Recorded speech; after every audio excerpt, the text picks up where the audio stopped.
മഹത്വം ഉണ്ടാകട്ടെ. വീണ്ടും ഒരു പ്രാവശ്യം കൂടെ KYB സീരിയസ് ആയി കൂടി വരുവാൻ സാധിച്ച ദൈവകൃപയ്ക്കായിട്ട് സ്തോത്രം ചെയ്യുന്നു.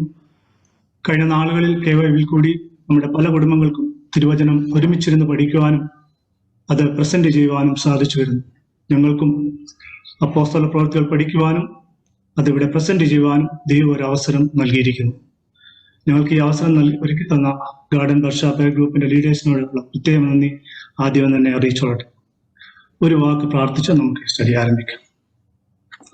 വാഗ്ദത്തങ്ങൾ വിശ്വസനയുള്ള സ്വർഗീയ പിതാവേ, അൻപുള്ള യേശുവേ, ഈ നല്ല സന്ധ്യക്കാട്ടിൽ നിന്നെ സ്തുതിക്കുന്ന സ്തോത്രം ചെയ്യുന്ന കർത്താവേ, ഫലഫലങ്ങളായ നടികൾ കർത്താവേ, സൂം പ്ലാറ്റ്ഫോമിൽ കൂടി കർത്താവേ, ഗാർഡൻ വർഷാപ്പ് ഗ്രൂപ്പായിട്ട് കൂടി വരുവാൻ വന്ന ഈ സാവകാശ നടികൾ നിന്നെ സ്തുതിക്കുന്ന സ്തോത്രം ചെയ്യുന്ന കർത്താവേ, പ്രത്യേകമായ കർത്താവേ, നിന്റെ വചനം പഠിക്കാൻ വേണ്ടി നിങ്ങൾ ഒരുങ്ങി വന്നിരിക്കുന്ന കർത്താവേ, കർത്താവേ, പ്രസന്റ് ചെയ്യുന്ന നടികളെയും കർത്താവേ, ഇതിലെ പാർട്ടിസിപ്പേറ്റ് ചെയ്യുന്ന മക്കളെയൊക്കെ ഇനി കാത്തോളനെ പരിപാലിച്ചുകൊണ്ട് പ്രാർത്ഥിക്കും കർത്താവേ.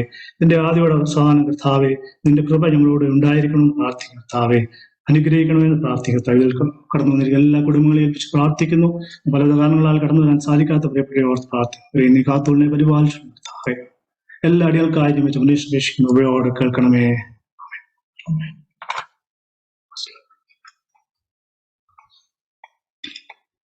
Acts of apostles. ഇത് പുതിയ നിയമത്തിലെ 5ാമത്തെ ബുക്കാണ്. ഇതിൽ 28 ചാപ്റ്റേഴ്സ് ഉണ്ട്. ചിലർ ഇതിനെ 5ാമത്തെ സുവിശേഷം എന്നും വിളിക്കാറുണ്ട്. പരിശുദ്ധാത്മാവ് നടത്തിയ വഴികൾ എന്ന നാമകരണമാണ് ഇതിന് കൂടുതൽ യോജിക്കുന്നത്. ഇതൊരു ചരിത്ര പുസ്തകമാണ്. ആദിമ സഭയുടെ ചരിത്രമാണ് ഇതിൽ പ്രധാനമായും പ്രതിപാദിക്കുന്നത്. പരിശുദ്ധാത്മാവിനാൽ ജാതിയുടെ ഇടയിൽ സുവിശേഷം അറിയുന്നത് നാം ഈ പുസ്തകത്തിൽ കാണുന്നു. പൗലോസ് എന്ന ഏറ്റവും ദൈവകൃപ നിറഞ്ഞ അപ്പോസ്തലനെ ഈ പുസ്തകത്തിൽ ഇൻട്രൊഡ്യൂസ് ചെയ്യുന്നു. ഓദർ ലൂക്ക് ആണെന്ന് ഈ പുസ്തകത്തിൽ പറയുന്നില്ല എങ്കിലും ഇൻട്രൊഡക്ഷനിൽ നിന്നും പിന്നീട് ഈ പുസ്തകത്തിൽ കാണുന്നതായ പല കാര്യങ്ങളിൽ നിന്നും 3ാമത്തെ സുവിശേഷം ലൂക്കോസ് തന്നെയാണ് ഓദർ എന്ന് വേദപണ്ഡിതന്മാർ സമർത്ഥിക്കുന്നു. മിഷണറി യാത്രകളിലും ലൂക്കോസ് പൗലോസിനെ അനുഗമിച്ചിരുന്നതായി കാണാം. ഇത് എഴുതപ്പെട്ടത് early AD 60s, 63 to 70. Recipient ഈ പുസ്തകം എഴുതിയിരിക്കുന്നത് തെയോഫിലസിനെ അഡ്രസ് ചെയ്താണ്. ലൂക്കോസിന്റെ സുവിശേഷവും അഡ്രസ് ചെയ്തിരിക്കുന്നത് തെയോഫിലസിനെ തന്നെയാണ്. തെയോഫിലസ് ആരാണെന്ന് ഇവിടെ വ്യക്തമായിട്ട് പറയുന്നില്ല. ഒരു സഭയുടെ ലീഡർഷിപ്പിലുള്ള ആളായിരുന്നായിരിക്കാം, ഒരു സഭ തന്നെ ആയിരിക്കാം, could be an imaginary person. ആരാണെന്ന് വ്യക്തമായിട്ട് പറയുന്നില്ല. ഇതിലെ മെയിൻ ക്യാരക്ടർ ഹോളി സ്പിരിറ്റ് ആണ്. ആക്ട് ഓഫ് അപ്പോസ്റ്റലിലെ മെയിൻ ക്യാരക്ടർ. ഇതിന്റെ purpose to give insight in to the birth and growth of Christian church. അപ്പോസ്തലന്മാരുടെ പ്രവൃത്തികൾ സുവിശേഷങ്ങളും ലേഖനങ്ങളും തമ്മിൽ ബന്ധിപ്പിക്കുന്ന ഒരു പാലം പോലെയാണ്. മത്തായിയുടെ സുവിശേഷത്തിന്റെ അവസാന ഭാഗത്തിൽ പ്രതിപാദിച്ചിട്ടുള്ള ഉയർത്തെഴുന്നേൽപ്പും ലൂക്കോസിന്റെ സുവിശേഷത്തിന്റെ അവസാന ഭാഗത്തിൽ പ്രതിപാദിച്ചിട്ടുള്ള പരിശുദ്ധാത്മാവിനെ കുറിച്ചുള്ള വാഗ്ദാനവും മർക്കോസിന്റെ സുവിശേഷത്തിലെ അവസാന ഭാഗത്തിൽ പ്രതിപാദിച്ചിട്ടുള്ള സ്വർഗാരോഹണവും യോഹന്നാന്റെ സുവിശേഷത്തിലെ അവസാന ഭാഗത്തിൽ പ്രതിപാദിച്ചിട്ടുള്ള കർത്താവിന്റെ 2ാമത്തെ വരവിനെ പറ്റിയും അതേപോലെ അപ്പോസ്തലന്മാരുടെ പ്രവൃത്തിയുടെ 1ാം അധ്യായത്തിൽ അതേപോലെ തന്നെ പ്രതിപാദിക്കുന്നതായി കാണുന്നു. ഉൽപ്പത്തിയിൽ ഭൗതിക ലോകത്തിന്റെ സൃഷ്ടിയെ പറയുന്നുവെങ്കിൽ അപ്പോസ്തല പ്രവൃത്തികളിൽ ക്രിസ്തീയ സഭയുടെ ഉൽപ്പത്തിയെക്കുറിച്ച് കാണുന്നു. ഇതിലെ കീ വേഴ്സ് ആക്ട്സ് 1:8 ആണ്. അതായത്, എന്നാൽ പരിശുദ്ധാത്മാവ് നിങ്ങളുടെ മേൽ വരുമ്പോൾ നിങ്ങൾ ശക്തി ലഭിച്ചിട്ട് യെരുശലേമിലും യഹൂദയിൽ എല്ലായിടത്തും ശമര്യയിലും ഭൂമിയുടെ അറ്റത്തോളവും എന്റെ സാക്ഷികളാകുമെന്ന് പറഞ്ഞു. ഈ വാക്യത്തെ ആധാരമാക്കിയാണ് ഈ പുസ്തകം മുഴുവൻ വിഭജിക്കപ്പെട്ടിരിക്കുന്നത്. ഇതിന്റെ ടൈം ലൈൻ നോക്കുകയാണെങ്കിൽ പരിശുദ്ധാത്മാവിനാൽ പത്രോസിലൂടെ യഹൂദന്മാരുടെ ഇടയിൽ യെരുശലേമിൽ നടന്ന പ്രവർത്തനങ്ങളെയാണ് ആദ്യത്തെ 7 ചാപ്റ്റേഴ്സിൽ കാണുന്നത്. ശിഷ്യന്മാരാല് പ്രത്യേകിച്ച് പത്രോസ് യഹൂദയിലും ശമര്യയിലും ജാതികളുടെ ഇടയിൽ നടന്ന പ്രവർത്തനങ്ങളെ പറ്റിയാണ് 8 മുതൽ 12 വരെയുള്ള അധ്യായങ്ങളിൽ പറയുന്നത്. പിന്നീടുള്ള ചാപ്റ്റേഴ്സ്, അതായത് 13 22 നോക്കുമ്പോൾ പൗലോസിലൂടെ ഇസ്രയേലിന് പുറത്തുള്ള പ്രദേശങ്ങൾ, മോസ്റ്റ്ലി റോമൻ എംപയേഴ്സിന്റെ കീഴിലുള്ള സ്ഥലങ്ങളിൽ, അന്നത്തെ റോമൻ എംപയേഴ്സിന്റെ കീഴിലുള്ള സ്ഥലങ്ങളിൽ ജാതിയുടെ ഇടയിൽ സുവിശേഷം ചെന്നതായി കാണുന്നു. ഇതാണ് നമുക്ക് ഈ ചാപ്റ്റേഴ്സിൽ കാണാൻ പറ്റുന്നത്. Now, Nisa will introduce few of her favorite characters on this book.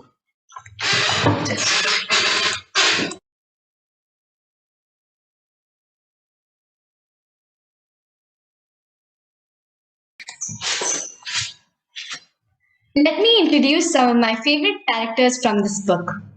First, Stephen. Stephen is the first martyr.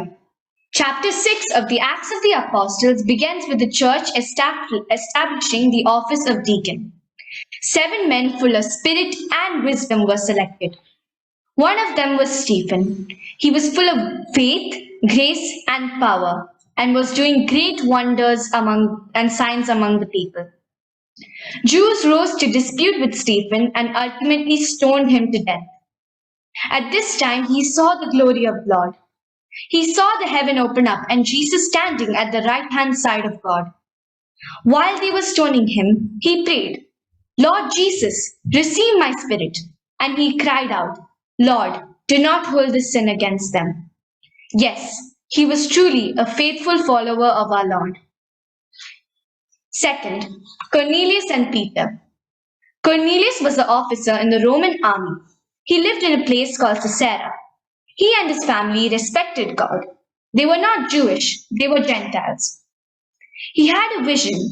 An angel told him, "God heard your prayers. Send men to Joppa and bring Peter here." At the same time, Peter was on the roof praying. In a vision, a huge sheet came from heaven. It was filled with unclean animals. A voice said, "Kill and eat."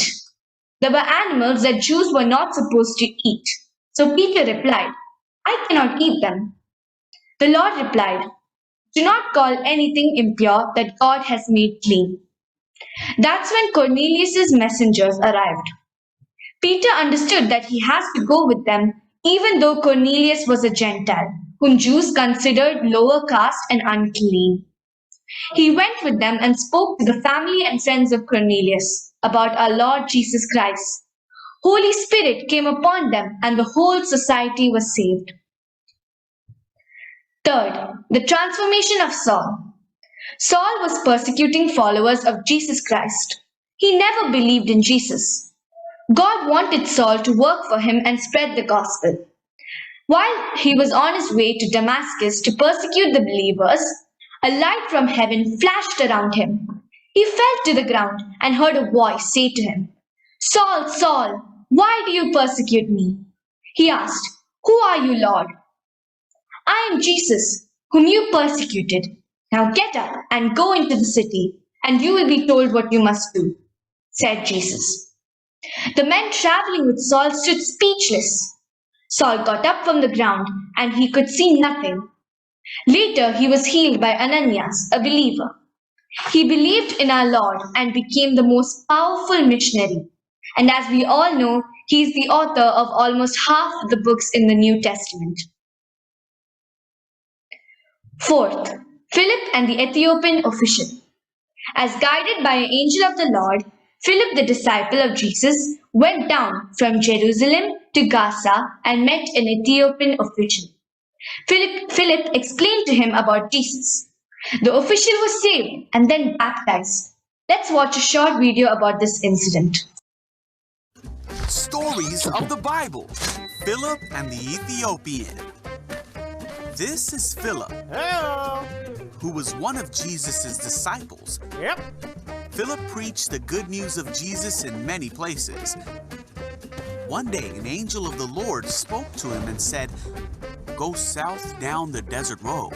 I hear that. So Philip started out and he met the treasurer of Ethiopia. The man had gone to Jerusalem to worship, and he was now returning to Ethiopia. He was in his carriage reading the book of Isaiah out loud. Hey there. The Holy Spirit said to Philip, "Go over and walk along beside the carriage." Okay, I can do that. Philip ran over and heard the man reading and asked, "Do you understand what you are reading?" The man replied, "How can I, unless someone teaches me?" come on up here. And he urged Philip to come up into the carriage and sit with him. This part here. The Ethiopian asked Philip, "Tell me, was Isaiah talking about himself or someone else?" So beginning with this scripture in Isaiah, Philip told the Ethiopian the good news about Jesus. As they rode along, they came to some water. Wait. Hold on. And the Ethiopian said, "Look, there's some water. Why can't I be baptized?" He ordered the carriage to stop. Stop. And they went down into the water, and Philip baptized him. When they came up out of the water, the Spirit of the Lord snatched Philip away and took him to another town. The Ethiopian never saw Philip again, but went on his way rejoicing.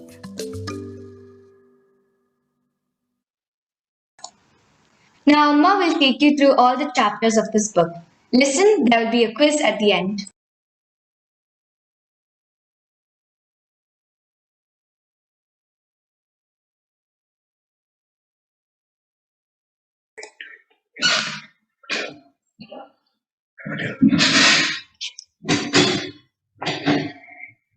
ഇനി നമുക്ക് chapter wise സ്റ്റഡിയിലേക്ക് കടക്കാം. Chapter 1. Chapter 1-ൽ കർത്താവായ യേശുക്രിസ്തുവിന്റെ സ്വർഗാരോഹണം കാണുന്നു. സ്വർഗത്തിലേക്ക് പോകുന്നതിന് മുൻപായി 40 ദിവസങ്ങൾ ശിഷ്യന്മാരെ ദൈവരാജ്യം സംബന്ധിച്ച കാര്യങ്ങൾ പറഞ്ഞു കൊടുക്കുകയും യെരുശലേമിൽ നിന്ന് പോകാതെ പിതാവായ ദൈവം നമുക്ക് വേണ്ടി പ്രോമിസ് ചെയ്ത പരിശുദ്ധാത്മാവിനെ കാത്തിരിക്കണമെന്ന് ആഹ്വാനം ചെയ്യുന്നതായി കാണാം. പരിശുദ്ധാത്മാവ് വരുമ്പോൾ ശക്തി ലഭിച്ചിട്ട് യെരുശലേമിലും യഹൂദിയയിലും ശമര്യയിലും ഭൂമിയുടെ അറ്റത്തോളം കർത്താവിന്റെ സാക്ഷികളാകണമെന്ന് കർത്താവ് പറയുന്നു. യേശു സ്വർഗത്തിലേക്ക് പോയ ശേഷം 2 ദൂതന്മാർ വന്ന് യേശുക്രിസ്തു സ്വർഗത്തിലേക്ക് പോയതുപോലെ തന്നെ അവൻ തിരിച്ചു വരുമെന്ന് ഒരു അഷുറൻസ് നമുക്ക് തരുന്നു. പിന്നെ ഈ ചാപ്റ്ററിൽ യൂദ ഇസ്കരിയോത്തിന് പകരമായി മത്യാസ് എന്നൊരു വ്യക്തിയെ തിരഞ്ഞെടുക്കുന്നതും നമുക്ക് കാണാം. എനിക്ക് ഈ ചാപ്റ്ററിൽ സ്ട്രൈക്കിംഗ് ആയിട്ട് ഒരു വേർഡ്സ് തോന്നിയത്, "The times and occasions are set by my Father's own authority, and it is not for you to know when they will be" എന്നതാണ്. ലോകം എന്ന് അവസാനിക്കും, കർത്താവ് എന്ന് വരും എന്നുള്ളതിനെ പറ്റിയുള്ള ഡിസ്കഷൻസും എക്സ്പ്ലനേഷൻസും കേൾക്കുവാനും വായിക്കുവാനും നിൽക്കാതെ ഏത് സമയത്ത് അത് സംഭവിച്ചാലും നമ്മൾ റെഡിയാണോ എന്ന് എപ്പോഴും ചിന്തിച്ച് ഒരുങ്ങിയിരിക്കുവാൻ ഈ വാക്യം നമുക്ക് ആഹ്വാനം ചെയ്യുന്നു. നമുക്ക് ചാപ്റ്റർ 2-ലോട്ട് പോകാം. The most important chapter. Day of Pentecost എന്താണ് സംഭവിച്ചതെന്നാണ് ഈ ചാപ്റ്ററിൽ പറയുന്നത്. പെന്തിക്കോസ് എന്ന വാക്കിന് 50th എന്നാണ് അർത്ഥം. ഇസ്രായേലൈറ്റ്സിന് അനേകം ഫെസ്റ്റിവൽസ് ഉള്ളതായിട്ട് നമുക്കറിയാം. പെന്തിക്കോസ് ഫെസ്റ്റിവലും പഴയ നിയമത്തിലെ ഒരു ഫെസ്റ്റിവലാണ്. അത് വീറ്റിന്റെ ഹാർവസ്റ്റ് ഫെസ്റ്റിവലായും മോശയിലൂടെ സീനായ് പർവ്വതത്തില് ലോസ് ലഭിച്ചതിന്റെ ഓർമ്മയ്ക്കായിട്ടും സെലിബ്രേറ്റ് ചെയ്യുന്നു. അത് പാസ് ഓവർ ഫെസ്റ്റിവൽ കഴിഞ്ഞിട്ട് 7 വീക്സും 1 ഡേയും കഴിഞ്ഞിട്ടാണ്, അതായത് 50 days കഴിഞ്ഞാണ് ആഘോഷിക്കുന്നത്. ഓൾഡ് ടെസ്റ്റ്മെന്റിലെ പെന്തിക്കോസ് ഡേയും ന്യൂ ടെസ്റ്റ്മെന്റിലെ പെന്തിക്കോസ് ഡേയും പറ്റി നമുക്കൊരു കമ്പാരിറ്റീവ് സ്റ്റഡി ഇവിടെ നടത്താം. ഓൾഡ് ടെസ്റ്റ്മെന്റിലെ Pentecost day 50 days after passover ആണെങ്കിൽ ന്യൂ ടെസ്റ്റ്മെന്റിലേത് 50 days after resurrection of our lord. ഈജിപ്തിലെ അടിമത്തത്തിൽ നിന്നുള്ള വിടുതലാണ് ഓൾഡ് ടെസ്റ്റ്മെന്റിൽ പ്രതിപാദിക്കുന്നതെങ്കിൽ മനുഷ്യന്റെ പാപത്തിൽ നിന്നുള്ള വിടുതലിനെയാണ് ഇവിടെ ഊന്നൽ തരുന്നത്. മൗണ്ട് സിനായിൽ വെച്ച് ലോസ് കൊടുക്കുന്നത് ഓൾഡ് ടെസ്റ്റ്മെന്റിൽ പറയുമ്പോൾ ഡേ ഓഫ് പെന്തിക്കോസിൽ ഹോളി സ്പിരിറ്റിനെ കൊടുക്കുന്നതായിട്ട് കാണുന്നു. ഓൾഡ് ടെസ്റ്റ്മെന്റിലേത് ബർത്ത്ഡേ ഓഫ് ഇസ്രായേൽ ആണെങ്കിൽ ന്യൂ ടെസ്റ്റ്മെന്റിലേത് ബർത്ത്ഡേ ഓഫ് ക്രിസ്ത്യൻ ചേർച്ച് ആണ്. സീനായിൽ നിന്ന് കമാൻഡ്മെന്റ്സുമായിട്ട് ഇറങ്ങി വരുന്ന മോശ കാണുന്നത് ഒരു ആളക്കുട്ടിയുടെ ഇമേജ് ഉണ്ടാക്കി ഇസ്രായേൽ മക്കൾ ആരാധിക്കുന്നതാണ്. അതിന്റെ ശിക്ഷയായിട്ട് അന്ന് അവിടെ 3000 പേര് കൊല്ലപ്പെടുന്നതായി നാം കാണുന്ന എക്സോഡസിൽ കാണുന്നുണ്ട്. ഈ ന്യൂ ടെസ്റ്റ്മെന്റില് ഈ ചാപ്റ്ററിൽ 3000 പേര് പെന്തിക്കോസ് ഡേയിൽ കർത്താവിനെ വിശ്വസിച്ച് സഭയോട് ചേരുന്നതായിട്ട് നാം കാണുന്നു. നമ്മൾ പറഞ്ഞ പോലെ ഇതൊരു ഹാർവസ്റ്റ് ഫെസ്റ്റിവൽ ആണ് ഓൾഡ് ടെസ്റ്റ്മെന്റ് പ്രകാരം. ന്യൂ ടെസ്റ്റ്മെന്റില് പെന്തിക്കോസും സഭയും തമ്മിൽ അന്ന് 3000 പേരെ സഭയിലേക്ക് ചേർത്തത് ഹാർവസ്റ്റ് ആയിട്ട് സഭയിലേക്ക് കിട്ടിയതാണ് പറയുന്നത്. ഇത് ജോയിലിന്റെ പുസ്തകത്തിലെ പ്രവചനമാണ് ഇവിടെ നിവൃത്തിയാകുന്നത്. ഇനി നമുക്ക് ജനസിസ് ചാപ്റ്റർ 11 ബാബേൽ ടവർ പണിഞ്ഞപ്പോ ഉണ്ടായതും ആക്ട് 2nd ചാപ്റ്ററിൽ ഉണ്ടായതും ഭാഷയുടെ കാര്യത്തിൽ ഉണ്ടായതുമായ ഒരു കാര്യങ്ങൾ കമ്പയർ ചെയ്യാം. ബാബേൽ ടവർ പണിയുവാൻ മനുഷ്യൻ നിശ്ചയിച്ചത് അവരുടെ പ്രൈഡ് കാരണമാണ്. അവരുടെ മെയിൻ അജണ്ട ഞങ്ങൾക്കൊരു വലിയ പേരുണ്ടാക്കണം, കർത്താവിന്റെ ഇഷ്ടത്തിന് വിപരീതമായി നമുക്കെല്ലാം ഒന്നിച്ച് ജീവിക്കണം എന്നൊക്കെ ആയിരുന്നു. അന്ന് ആ ബാബേൽ ടവറിന്റെ പണി തടസ്സപ്പെടുത്തുവാനും മനുഷ്യന്റെ അഹങ്കാരം കുറയ്ക്കുവാനുമായി ദൈവം അവരുടെ ഭാഷയെ കൺഫ്യൂസ്ഡ് ആക്കി. അതേസമയം പെന്തിക്കോസ് ദിനത്തില് കൂടി വന്ന ഓരോ ആളുകളും ശിഷ്യന്മാർ അവരവരുടെ ഇവര് ഒക്കെ താമസിച്ചിരുന്ന സ്ഥലങ്ങളിലെ ഭാഷയിൽ സംസാരിക്കുന്നത് കണ്ട് അത്ഭുതപ്പെട്ട് ദൈവത്തെ മഹത്വപ്പെടുത്തി സഭയോട് ചേരുന്നതായിട്ട് നമുക്ക് കാണാം. ബാബേലിൽ ജനങ്ങളെ ദൈവം ഭൂലോകം എങ്ങും ചിതറിച്ചുവെങ്കിൽ പെന്തക്കോസ് ദിനത്തിൽ സുശേഷത്തിനായി ഭൂലോകത്തിൽ മുഴുവൻ ചിതറുവാൻ ഉള്ള തീരുമാനം ശിഷ്യന്മാരെടുക്കുന്ന ദിവസമാണ്. ബാബേലിൽ ഒരു ഡിസ്യൂണിറ്റി ഉണ്ടായെങ്കിൽ പെന്തക്കോസ് ദിനത്തിൽ പരിശുദ്ധാത്മാവിൽ ഒരു യൂണിറ്റിയാണ് ഉണ്ടായിരിക്കുന്നത്. Next slide. നമുക്കിനി ഹോളി സ്പിരിറ്റിനെ പറ്റി ചിന്തിക്കാം. ട്രിനിറ്റിയിലെ ഒരു ആളത്വമാണ് ഹോളി സ്പിരിറ്റ്. നമുക്ക് ജനസിസ് 1:2 തന്നെ ഹോളി സ്പിരിറ്റിനെ കാണാം. ദൈവത്തിന്റെ ആത്മാവ് വെള്ളത്തിന്റെ മീതെ പരിവർത്തിച്ചുകൊണ്ടിരിക്കുന്നുവെന്ന് ഉള്ള വാക്യം നമുക്കറിയാമല്ലോ. ഓൾഡ് ടെസ്റ്റ്മെന്റ് ഉടനീളം പരിശുദ്ധാത്മാവിന്റെ പ്രവൃത്തി നമുക്ക് കാണാം. ദാവീദും വലിയ പാപം ചെയ്തതിനു ശേഷം സാംസ് 51 നിന്റെ പരിശുദ്ധാത്മാവിനെ എന്നിൽ നിന്ന് എടുക്കുകയരുതേ എന്ന് കരഞ്ഞു പ്രാർത്ഥിക്കുന്നതായിട്ട് നമുക്ക് കാണുന്നു. ദൈവം നമുക്ക് തന്ന ഒരു comforter, councillor, guide and helper ആണ് ഹോളി സ്പിരിറ്റ്. ഈ പരിശുദ്ധാത്മാവിന്റെ ശക്തിയാൽ പത്രോസ് എന്ന യേശുവിനെ 3 പ്രാവശ്യം തള്ളിപ്പറഞ്ഞ ശിഷ്യൻ 3000 ജനങ്ങളെ കർത്താവിലേക്ക് നയിക്കുന്നതിന് ഒരു ഇൻസ്ട്രുമെന്റ് ആയതായി നാം ഇവിടെ കാണുന്നു. അപ്പോസ്തലന്മാരാൽ വലിയ അത്ഭുതങ്ങളും അടയാളങ്ങളും നടന്നു. ചാപ്റ്റർ 3 പോകുമ്പോൾ പത്രോസും യോഹന്നാനും ബൈ ബർത്ത് ലെയുമായ ഒരു മനുഷ്യനെ ദൈവാലയത്തിന്റെ ബ്യൂട്ടിഫുൾ ഗേറ്റ് എന്ന സ്ഥലത്ത് വെച്ച് കാണുകയും യേശുവിന്റെ നാമത്തിൽ സുഖപ്പെടുത്തുകയും തുടർന്നുള്ള ഉണ്ടായ സംഭവങ്ങളും കാണുന്നു. അവൻ സുഖപ്പെട്ട് ദൈവത്തെ സ്തുതിക്കുന്നതും പത്രോസിനെ യോഹന്നാനും കൂടെ നിൽക്കുന്നതും കണ്ട് ജനങ്ങള് കൂടിയപ്പോൾ പത്രോസ് അവരോട് പരിശുദ്ധാത്മാവ് നിറഞ്ഞ യേശുക്രിസ്തുവിനെ കുറിച്ച് പറയുന്നതായിട്ട് നമുക്ക് കാണുന്നു. ചാപ്റ്റർ 4 പോകുമ്പോൾ പത്രോസ് ജനത്തോട് ഇതെല്ലാം സംസാരിച്ച കാര്യം അറിഞ്ഞ പുരോഹിതന്മാരും പ്രമാണികളും അവരെ പിറ്റേ ദിവസം വരെ ഒരു ജയിൽ പോലുള്ളിടത്ത് പാർപ്പിക്കുന്നതായിട്ട് കാണുന്നു. അടുത്ത ദിവസം അവരെ വിളിപ്പിച്ചിട്ട് ഈ ജൂയിഷ് ലീഡേഴ്സ് ക്വസ്റ്റ്യൻ ചെയ്യുന്നതും വീണ്ടും പത്രോസ് കർത്താവിനെ കുറിച്ച് പരിശുദ്ധാത്മാവ് നിറഞ്ഞ ധൈര്യത്തോടുകൂടി അവരോട് പറയുന്നതും കാണാം. വളരെ ശക്തിയോടെ രക്ഷിക്കപ്പെടുവാൻ ആകാശത്തിന്റെ കീഴിൽ ഒരു നാമമേ ഉള്ളൂ, യേശു എന്ന നാമമെന്ന് വളരെ ശക്തിയോട് പറയുന്നതായിട്ട് നമുക്ക് കാണാം. ലീഡേഴ്സിന് ആ മനുഷ്യൻ സുഖമായതിനാലും അനേകർ വിശ്വസിച്ചതിനാലും ഒന്നും എതിർത്ത് പറയുവാൻ കഴിഞ്ഞില്ല. എങ്കിലും സുവിശേഷം അധികം പരക്കാതിരിക്കാൻ വേണ്ടി ഇവരെ രണ്ടുപേരെയും വിളിച്ച് ശാസിച്ചു, യേശുവിനെ കുറിച്ച് സംസാരിക്കരുതെന്നൊക്കെ കൽപ്പിച്ചു. എന്നിട്ട് അവർ തിരിച്ചു പറയുന്നുണ്ട്, ദൈവത്തെക്കാൾ അധികം മനുഷ്യനെ അനുസരിക്കുന്നത് ന്യായമോ? അതിനുശേഷം വിശ്വാസികളെല്ലാം കൂടി ഇരുന്ന് ഈ വിഷയങ്ങളെ ഓർത്ത് പ്രാർത്ഥിക്കുന്നതായിട്ട് കാണുന്നു. അവർക്കുള്ള പൊസഷൻസ് എല്ലാം വിറ്റ് ഷെയർ ചെയ്യുന്നതായിട്ട് കാണുന്നു. അവിടാണ് നമ്മൾ ആദ്യമായിട്ട് ബർണബാസിനെ ഇൻട്രൊഡ്യൂസ് ചെയ്യുന്നത്. പോളിന്റെ മിഷണറി ജേർണിയിൽ കൂടെ പോയ ഒരാളാണ് ബർണബാസ്, നമുക്കെല്ലാം അറിയാം. ബർണബാസ് തനിക്കുള്ള നിലം വിറ്റ് പണം കൊണ്ടുവന്ന് അപ്പോസ്തലന്മാരുടെ കാൽക്കൽ വെക്കുന്നതാണ് ഇവിടെ കാണുന്നത്. ചാപ്റ്റർ 5 പോകുമ്പോൾ അനന്യാസ് ആൻഡ് സഫീറ എന്ന ഒരു കപ്പിളിനെ പറ്റിയാണ് കാണുന്നത്. അവർ പരിശുദ്ധാത്മാവോട് വ്യാജം കാണിക്കുന്നു. നമ്മൾ ഇപ്പം കാണുന്നത് ബർണബാസ് തനിക്കുള്ളതെല്ലാം വിറ്റ് അപ്പോസ്തലന്മാരുടെ കാൽക്കൽ വെക്കുന്നതാണ്. അനന്യാസ് ആൻഡ് സഫീറയും അവർക്കുണ്ടായിരുന്ന ഫീൽഡ് വിറ്റു, പകുതി പണം അവർക്ക് വേണ്ടി സൂക്ഷിച്ചു, ബാക്കി പണം മാത്രം അപ്പോസ്തലന്മാരുടെ അടുക്കൽ കൊണ്ടുവന്ന് കൊടുത്തു. പരിശുദ്ധാത്മാവിനോട് ഈ വ്യാജം സംസാരിച്ചത് മനസ്സിലാക്കിയ പത്രോസ് അവരെ ശാസിക്കുന്നതും അവർ മരിച്ചു വീഴുന്നതുമായി കാണുന്നു. ഇത് വിശ്വാസികളുടെ ഇടയിൽ ആകപ്പാടെ ഭയത്തിന് കാരണമായി. അതിനുശേഷം പല അത്ഭുതങ്ങളും നടന്നു. പത്രോസ് നടന്നു പോകുന്ന വഴിയിൽ അവനെ നിഴൽ വീണിട്ട് സുഖമാക്കാൻ വേണ്ടി പോലും ആൾക്കാര് രോഗികളെ കൊണ്ട് കിടത്തുന്ന പതിവ് വരെ ഉണ്ടായി. അനേകർ സൗഖ്യം പ്രാപിച്ചു. ജൂയിഷ് ലീഡേഴ്സിന് ഇതെല്ലാം ഭയങ്കര പ്രയാസം ഉണ്ടാക്കി. അവരെ ജയിലിലാക്കി. ദൈവദൂതൻ രാത്രി അവരെ പുറത്തു കൊണ്ടുവന്നു. അവർ പിറ്റേന്നും പതിവ് പോലെ സിനഗോഗിൽ കയറി പ്രസംഗിക്കുന്നതാണ് അവർക്ക് കാണുവാൻ സാധിച്ചത്. ഇത് കണ്ട് ലീഡേഴ്സ് വീണ്ടും അവരെ വിളിപ്പിച്ച് ക്വസ്റ്റ്യൻ ചെയ്ത് അടുപ്പിച്ചിട്ട് വിട്ടയച്ചു. ഇവിടെ നമുക്ക് ഗമാലിയൽ എന്നുള്ള ക്യാരക്ടറിനെ കാണാം. അവന്റെ ഉപദേശം കാരണമാണ് ഇവരെ വിട്ടയക്കാൻ ലീഡേഴ്സ് എല്ലാം കൂടെ തീരുമാനിക്കുന്നത്. ഈ ഗമാലിയൽ എന്ന് പറഞ്ഞത് ആക്ച്വലി പൗലോസ് അപ്പോസ്തലന്റെ ടീച്ചറായിരുന്നു. ചാപ്റ്റർ 6 വരുമ്പം വിശ്വാസികളുടെ എണ്ണം കൂടിയപ്പോൾ ഗ്രീക്ക് ഭാഷ സംസാരിക്കുന്ന യഹൂദരും എബ്രായ ഭാഷ സംസാരിക്കുന്ന യഹൂദരും തമ്മിൽ ചില കാര്യങ്ങളിൽ കോൺഫ്ലിക്റ്റ് ഉണ്ടായി. ഫോർ എക്സാമ്പിൾ, വിധവമാർ വിഡോസിന് വേണ്ട സപ്പോർട്ട് അപ്പോസ്തലന്മാർ നൽകുന്നില്ലെന്നായിരുന്നു ഒരു പ്രശ്നം. അപ്പോസ്തലന്മാർക്ക് സുവിശേഷ വേലയോടൊപ്പം എല്ലാ കാര്യങ്ങളും ശ്രദ്ധ കൊടുക്കാൻ പ്രയാസമായി വന്നു. അവർക്ക് സപ്പോർട്ടിനായിട്ട് അവർ 7 പേരെ തിരഞ്ഞെടുത്തു. അവർ എല്ലാവരും ആത്മാവും ജ്ഞാനവും സാക്ഷ്യവും ഉള്ളവരായിരുന്നു.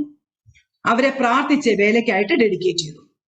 അവരിൽ ഒരാളായ സ്റ്റീഫനെ ഈ ചാപ്റ്ററിൽ ഇൻട്രൊഡ്യൂസ് ചെയ്യുന്നു. അവൻ കർത്താവിനായി മരിക്കുവാനും തയ്യാറായി. ആദ്യത്തെ മാർട്ടിറായ കഥ നീസ പറഞ്ഞു കഴിഞ്ഞുവല്ലോ. ചാപ്റ്റർ 7 സ്റ്റീഫന്റെ പ്രസംഗവും അതിനുശേഷമുള്ള മരണവുമാണ് പ്രതിപാദിക്കുന്നത്. ചാപ്റ്റർ 8 ആദ്യത്തെ വേഴ്സിലാണ് പൗലോസ് എന്ന ശൗലിനെ നാം ആദ്യമായിട്ട് കാണുന്നത്.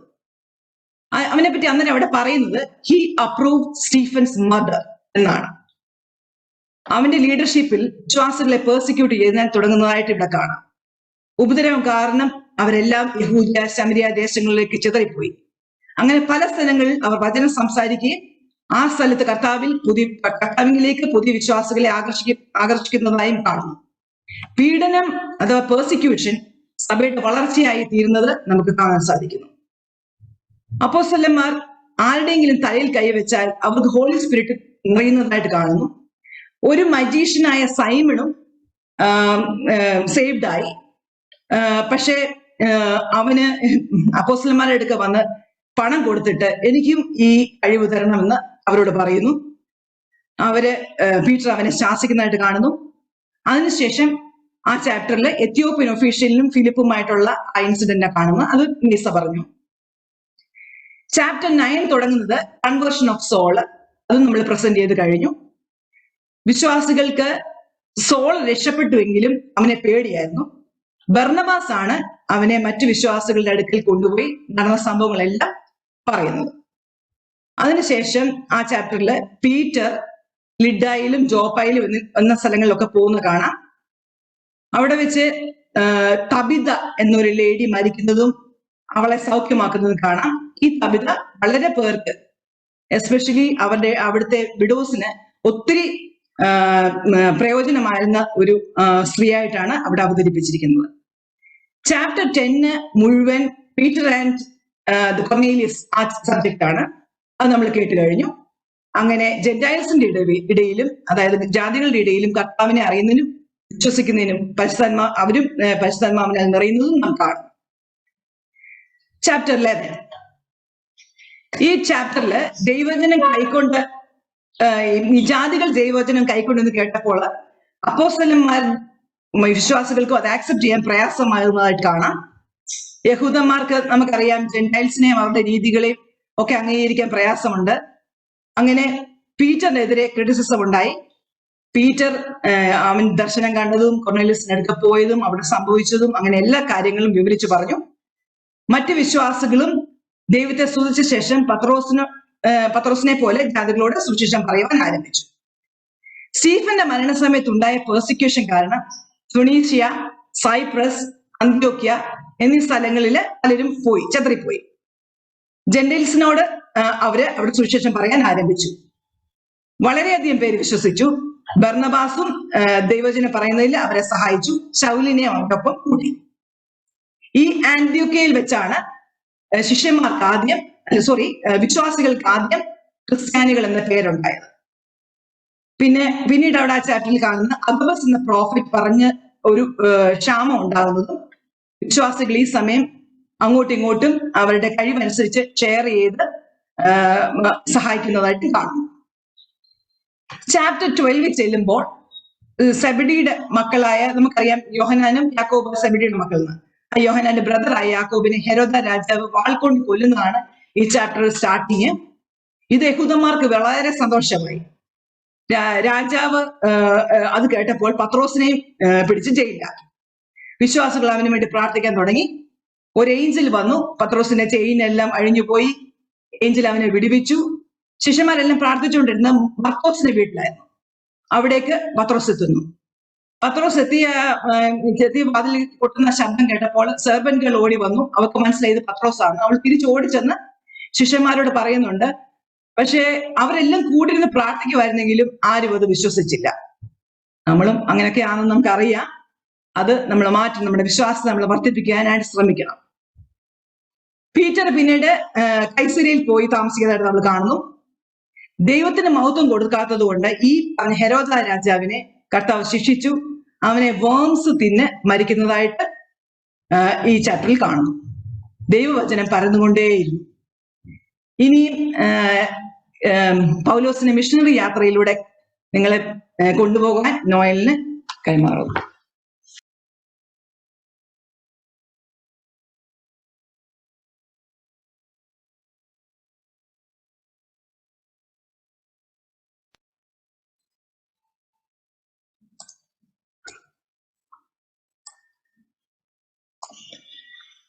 Yeah, good evening, everyone. Today I'll be giving a brief idea about the Paul's missionary journey. So in Acts, mainly, Paul's missionary journey helped the spread of gospel throughout much of the ancient world. He traveled more than 10,000 miles and established more than 14 churches. The book of Acts elucidates three of Paul's missionary journey, mainly to the regions of Greece, Turkey, and Syria, and various other regions that are not there in the present world map. There's also a fourth missionary journey that scholars argue about, since the epistles of Paul mention other places he visited and events that took place other than the ones mentioned in Acts. So to just give a timeline, first missionary journey, Acts 13 to 14, somewhere around AD 46 to 48. Second missionary journey, Acts 15 to 18, AD 51 to 53. Third missionary journey, Acts 18 to 21, and around AD 54 to 57. And the fourth missionary journey. The first missionary journey. While in the church of Antioch, so you can just follow along the map, the arrows show the direction in which Paul traveled. While in church of Antioch, Holy Spirit orders for Paul and Barnabas to be set apart for the ministry. They set sail to Cyprus. There, they went around preaching in Jewish synagogues.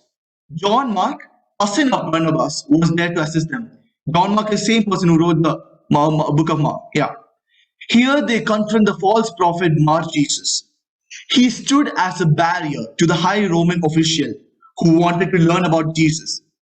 That man, the Bar Jesus, he feared that he would lose his job as a sorcerer. Paul blinded him by the power of the Holy Spirit. Because of this, the official Sergius Paulus was amazed and believed in Jesus. Next, we see them travel towards Perga, where John Mark left them, seeing the challenges they faced. From Perga, Paul and Barnabas traveled to Syrian Antioch, where they preached in the synagogue. Few Jews believed, but some were jealous and started contradicting their teaching. One interesting fact over here is that all these missionary journeys, the main opposition Paul always faced was from Jews itself. Another one fact is that many Gentiles believed in Jesus and were baptized, making Paul the apostle to the Gentiles. Then they left to Iconium, where they again faced Jewish opposition. Then they went to Lycaonian cities of Lystra and Derbe. Here there was a problem. The people indulged in pagan worship. Now Paul here, they witnessed the healing of a lame man by Paul. Seeing this, they tried to worship Paul and Barnabas and tried to offer sacrifices to them. Paul and Barnabas preached the good news to the people, but Jews came and created problems which led to stoning and kicking Paul out of the city. We can see Paul going again to cities where he preached to strengthen the believers. We know that he wrote epistles to strengthen the believers in different regions. And that's one wonderful aspect about Paul's ministry. It was not a one-time journey he did or a one-time preaching he did. He ensured that the believers were still with full spiritual fervor, and he kept on strengthening the disciples further on. Now let's go to second missionary journey. The second missionary journey starts with the conflict between Paul and Barnabas. When they initially planned on going to all the cities in the first missionary journey itself. But there was a problem. Barnabas wanted John Mark to accompany them. But as we all know, John Mark stranded them in the first missionary journey itself because he was feared of the challenges. and Paul was against that idea because of that. So they were separated. Paul took a man named Silas along with him to accompany him in the second missionary journey. In Lystra, they met Timothy. After taking Timothy, they traveled to Phrygia and Galatia. From Galatia, they traveled west and reached Mysia and then to Troas. Here, Paul saw a vision, a very important mission, the vision of the Macedonian man crying out. This was the vision of the Macedonian crying out for Paul to come to the city. This marks the beginning of the missionary journey in Europe. From Troas, he went to Philippi, a Roman colony. There they meet a wealthy cloth leader, Lydia. The whole household got baptized. She is believed to be the first European convert. He also provided food and accommodation for Paul and Silas. She is said to be the first European Christian. Then, later on, we see that they were put in jail for casting out evil spirits. Later, we can see Paul and team going to Thessalonica and Berea. Here, they again face opposition from Jews. Later, he went to Corinth, where he met Priscilla and Aquila, a very strong Christian household. He stayed there for 1.5 years. Then he returned to Jerusalem. His return route included Ephesus. Paul's third missionary journey. From Antioch, Paul once again worked his way west, passing from place to place throughout the region of Galatia and Phrygia, strengthening all the disciples. He went to Ephesus again and met a man named Apollos, preaching part of the gospel. When Paul arrived, he taught about the baptism of the Spirit. God used Paul to perform miracles, even things Paul had touched. Handkerchiefs and aprons healed the sick and drove out evil spirits. He then arrived in Greece and stayed for 3 months. Paul stayed briefly in Troas. There, one like us dozed off during the sermon. He fell down from the window and died. Luckily, Paul was there. He threw his arms around him and declared him alive. At the port city of Ptolemais, a prophet warned Paul that he would be bound by Jews in Jerusalem and handed over to Gentiles. So the thing is that Paul wanted to return to Jerusalem, but many local disciples and even the prophet warned him against going there, telling him he would face persecutions. Still, he went to Jerusalem, and by the end of Acts, the Jewish leaders handed him over to the Roman rulers. Paul's fourth missionary journey. Acts explicitly records 3 distinct missionary journeys, but some scholars and even ancient Christians writers have claimed there was also a 4th missionary journey, which is hinted in various apostles. To take an example, Romans 15:24 talks about the journey to Spain, which is not mentioned in this book. Yeah, now I give back to Amma.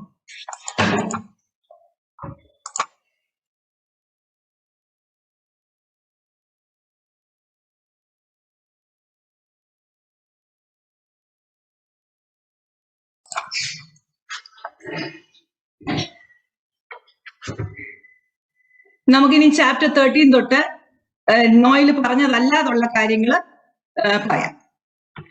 Chapter 13 ശൗലിനെ പൗലോസ് എന്ന പേരിൽ ആദ്യം കാണുന്നത് ഈ ചാപ്റ്ററിലാണ്. അത്രേ ഉള്ളതിനകത്ത്.